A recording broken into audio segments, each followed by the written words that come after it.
నందమూరి బాలకృష్ణ 100వ చిత్రం గౌతమిపుత్ర శతకర్ణి అంచనాలకు తగ్గట్లుగానే ఘన విజయం సాధించింది.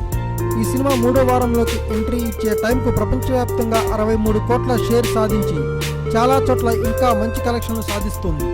ఇదిలా ఉంటే బాలయ్య తన 101వ సినిమాగా కృష్ణవంశీ రైతులో నటిస్తాడని ముందుగా వార్తలు వచ్చాయి. అయితే లేటెస్ట్ టాక్ ప్రకారం ఆ ప్రాజెక్టును బాలయ్య పక్కన పెట్టేసినట్లే తెలుస్తుంది. మెగాస్టార్ చిరు చేయాల్సిన ఓ ప్రాజెక్ట్ ఇప్పుడు బాలయ్య చేతికి చిక్కినట్లు తెలుస్తోంది. ఈ ప్రాజెక్ట్ నుంచి చిరు అవుట్ అవగా బాలయ్య ఎంట్రీ ఇచ్చేశాడని ఇండస్ట్రీ ఇన్నర్ టాక్.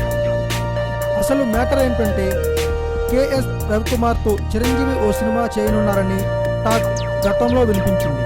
ఓ కథ వినిపించగా దాన్ని డెవలప్ చేయమని చిరంజీవి అన్నారట.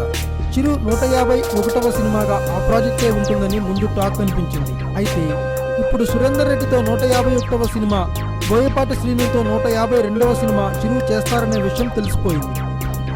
దీంతో చిరుకు చెప్పిన కథనే బాలయ్యకు వినిపించి ఒప్పించాడట దర్శకుడు కేఎస్ రవికుమార్. దీంతో రైతు సినిమాతో పాటు ఎస్వి కృష్ణారెడ్డి చెప్పిన కథలను పక్కన పెట్టేసిన బాలయ్య ఇప్పుడు కేఎస్ రవికుమార్ కథతో సినిమా చేసేందుకు రెడీ అవుతున్నాడని తెలుస్తోంది. గతంలో రజనీకాంత్, కమల్ హాసన్, చిరంజీవి లాంటి దర్శకులతో సినిమాలు తీసిన కేఎస్ రవికుమార్ చివరగా రజనీతో లింగా లాంటి ఫ్లాప్ మూవీ తీశాడు. Thanks for watching. Please subscribe our channel.